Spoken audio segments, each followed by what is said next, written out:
Welcome back everybody, Matt the Man here. Hope you are doing well.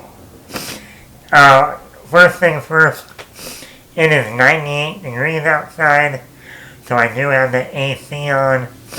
So if you hear a little background noise, that's probably the AC running. I'm not turning it off, it is hot, and I'm sure you don't want to see me die on camera. Not a pretty sight. We are halfway through the year of 2024. Where did the time go? I mean, they say when you get older, time moves quicker. No shit. We're almost halfway through the 2020s. When you stop and realize that, oh boy. And that means, since we are halfway through the year, I'm here to list some of my favorite movies that have already come out this year. Now that doesn't mean these movies will end up at the end of the year top 10. Some of them might, some of them probably will. But at least for now, halfway through the year. And it's been a good year so far. I'm not going to say that it hasn't. There's been a lot of good movies out this year. So if you're one of those people, and I know there's a lot of you, they're like, they don't get movies anymore, they don't make good movies. There's nothing in the theater, Well, yeah, there is. You just gotta, go to the movies. Some of my favorite movies of 2024. Starting with Dune Part 2. This was a great sequel. If you want to consider it a sequel, it's basically a continuation right after the last one left off. It's like watching Lord of the Rings. Is it really a sequel, or is it just a part 2, a continuation, one movie broken up into 3 parts or 2 parts? That's up to you to decide. The Dune book is a huge book, and they had to break it up into 2 movies. So, but Dune Part 2, Full War. This was the Alex Garland film with Kirsten Dunst and Kaylee Spacey. This was a very good film in my opinion. Intense in moments. Excellent acting by Kirsten Dunst. All of these movies I have reviews for, so you can always go back and watch them on the channel. So I'm not going to get into a full review, but this was one of my favorites. Avengers, the new Luca Guadagnino movie with Zendaya and tennis. I thought this was a great movie. The acting, the editing, the soundtrack, the score, all great. The script, all great. And this was an original film, just like Civil War, an original film. They don't make original films anymore. Yes, they do. Then we had Kingdom of the Planet of the Apes. This was a sequel after the Caesar trilogy. I think they said like thousands of years later after. I thought this was really good. Now, is it better than the Caesar trilogy? I've only seen this movie once. Maybe if I watch it again, I might put it higher than some of the, like, War for the Planet of the Apes. But I thought it was a great film. Character driven, has some good action scenes. I love the human character, really was complex and dynamic.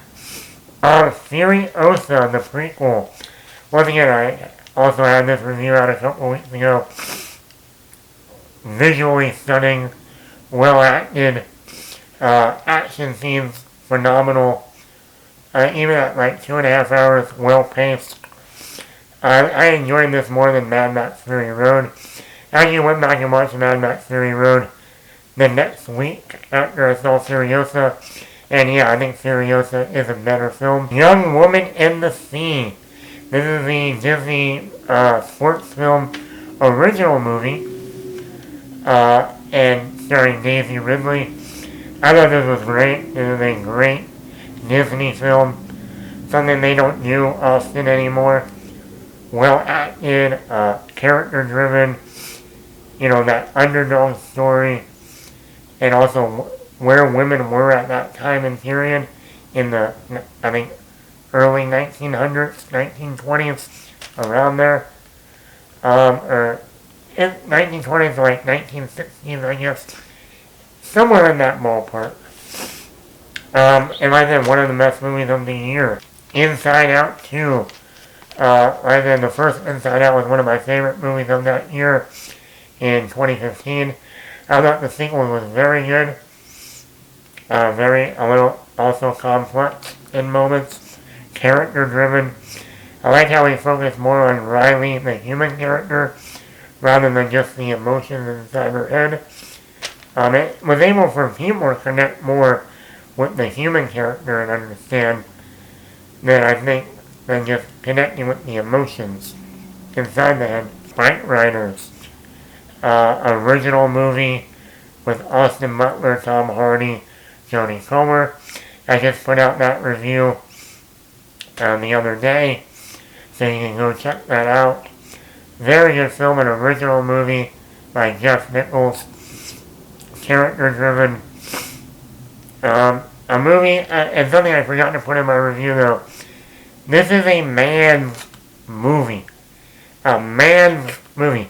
Like I compared it to like Goodfellas. Or, something like that. Or, and it's a manly movie. And also what I mean by that is, this is the type of movie women go after men like this. Strong. Mysterious, dark, bad boy type of personality, I feel like women don't do that anymore. They go after, our political climate these days. I think you can figure it out without me spelling it out for you. Women forgot to go after strong men, the strong men, like me. So, those are my top favorite movies of 2024 so far. We're about to hit the second half of the year, and you never know what's going to happen. We got some movies coming out that I'm really looking forward to. Gladiator 2, Deadpool Wolverine, Twisters, Nosferatu, so many others. So, yeah. What are your favorite movies of 2024 so far? Let me know in the comments below. Hit the like button, hit the subscribe button, leave a comment. Matt the Matt.